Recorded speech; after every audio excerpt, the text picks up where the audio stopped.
So I gotta ask a question to anybody that's playing IRL paper Yu-Gi-Oh. Is it personally getting boring and tiring for you, or is it just me, going on a Yu-Gi boomer rant? So Avery 123, I believe. Well, one of my Yu-Gi tubers did a video, basically, and he said after 20 years he's quitting competitive Yu-Gi-Oh. Now, my situation is I go to locals, every week. I'm not going to say which date I go on, but I do get out of the house. I go there and I play the same top meta players. And let me tell you, it's not exactly fun because I don't have certain amounts of money flowing around just to afford these decks, or I should say meta staples like Dominus Impulse and Moldcharm EMLs and all that stuff. This guy is piloting Rizal Fiendsmith. It's boring. It's literally boring. I have to wait for him to do all these combos, and he says, "Do you activate effect?" I search. I do this. It's like, and I keep saying, yeah. I don't have a response. Yeah. And after I'm done the game, it's just like, this is me after I'm done finishing playing against the top player in my locals.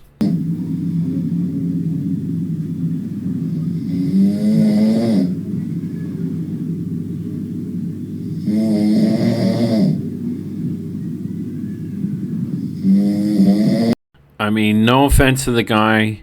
He can play whatever he wants. I don't have a problem with the person himself. I have a problem with the deck I'm playing against. It's to the point where I just want to take a break from the game for a while because it's not fun. Another problem with Yugioh is the distribution. So in Canada, I have to get the card owner to order me cards that will go through Canada Post. And because this fear of Canada Post strike has been going on for a while, if they go on strike, I have no other means of obtaining the Yu-Gi-Oh cards I want. And nobody seems to have them at locals. I'm trying to find certain cards for deck cores. Like, I need to finish Trickstar, and I want to finish Flouanderies, even though that deck might as well be dead right now. But there's certain decks I just want to complete. Every time I go to locals and ask, "Oh, do you have this specific card?" "No, I don't have it." "Sorry, I don't have it." It's like, what the fuck am I supposed to do? No other trading card game has this problem. If I want to get a Pokemon deck, I could easily get connections to get me the cards. Boom. Bam. I get the deck. Magic the Gathering. I can easily buy cards. I can buy structure decks for Commander. I can get those. But Yu-Gi-Oh, for some odd reason, if you want to build a deck, you have to jump through hoops to get cards. And I'm not a fan of that. This only is a problem in Yu-Gi-Oh. The only thing I like about Yu-Gi-Oh is you can walk in and play. That's the only thing that is actually good about Yu-Gi-Oh. You don't have to register and wait for registration. You can just walk in and just play. I will give it that, but it's just the way Yu-Gi-Oh is structured right now, it's terrible. The prize support is not very good either. Especially when we do top 4 at locals. Okay, my audio cuts out for some reason. So what I was trying to say is it's really bad at locals sometimes because we only do top 4. If you don't make top 4, that's it. You're done for the day. No other card game has this problem. If I don't make top 4, I don't get any prizes for Yu-Gi-Oh. At least the other trading card games, you get some kind of compensation. You get jack shit in Yu-Gi-Oh. My locals. Being a part of this, I'm tired of the toxicity. I'm literally, if you saw my deck profile from yesterday, you would know that I talked about how there was a good amount of players arguing over shit. And to me, that just describes that this format is a bad format. I said this in a deck profile I did, or it may have just been a discussion video, I don't remember, but I talked about how I saw a deck list playing Lullaby of Obedience, and I was like, well, it's a bad format then, because of Lullaby of Obedience and the spell card exchange by extension. If they're ever seeing play, or if they're ever good, then it's a bad format because everybody's playing the same fucking cards. And so players are arguing, players are being salty, players are trying to rule shark.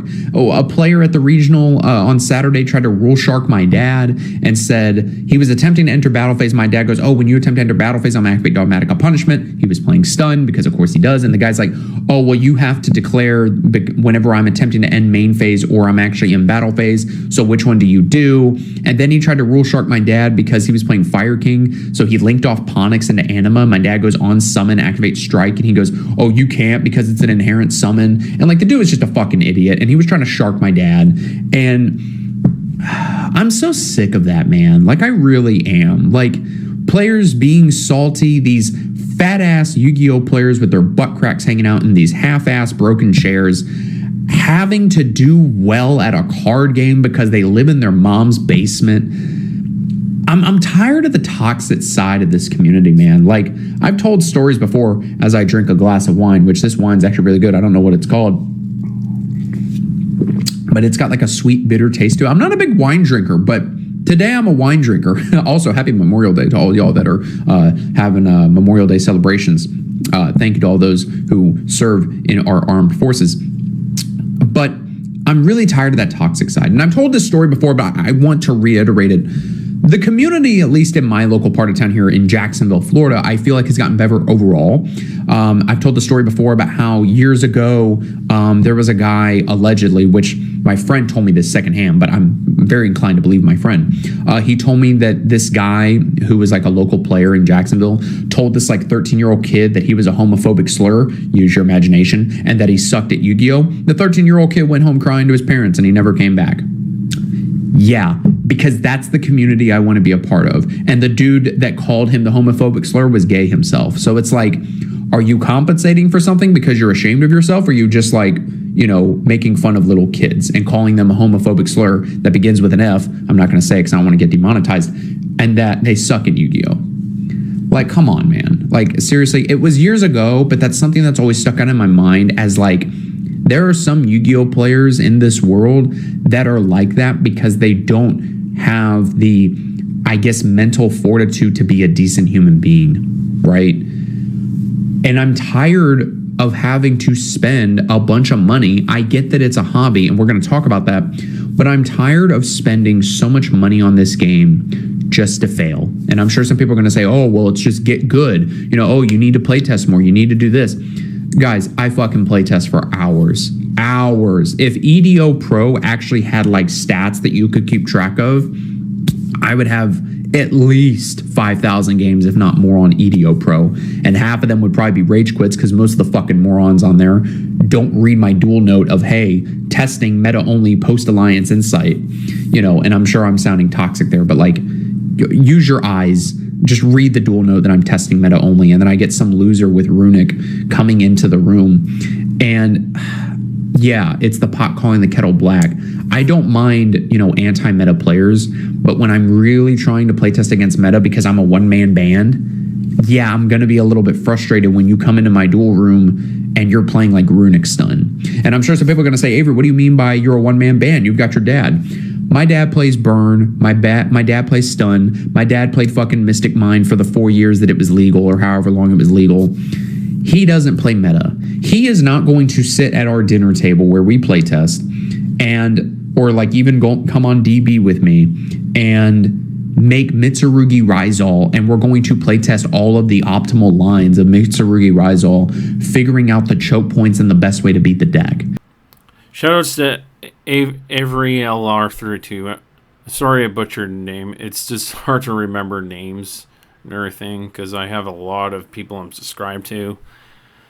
But my point is about this modern state of Yu-Gi-Oh! In my opinion, it's just really getting boring and tiresome. And I think it's time I take a break from entering tournaments.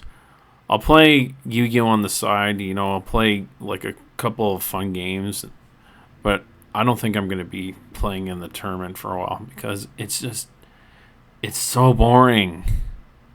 I want to keep getting drolled or ashed or, you know, negated by a dominance impulse that I can't afford myself because I'm not paying 300 something Canadian for a fucking card. That's ridiculous.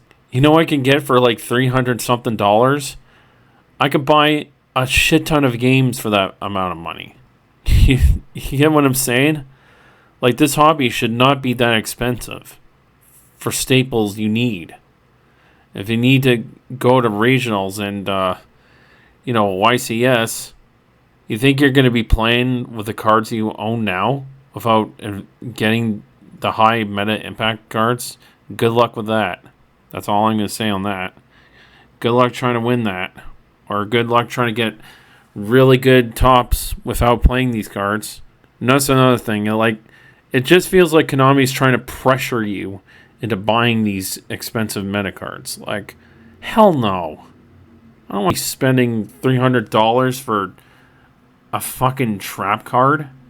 I already paid so much money just to get Malice. I'm still not even done the Malice core. I need the backup at Ignister cards.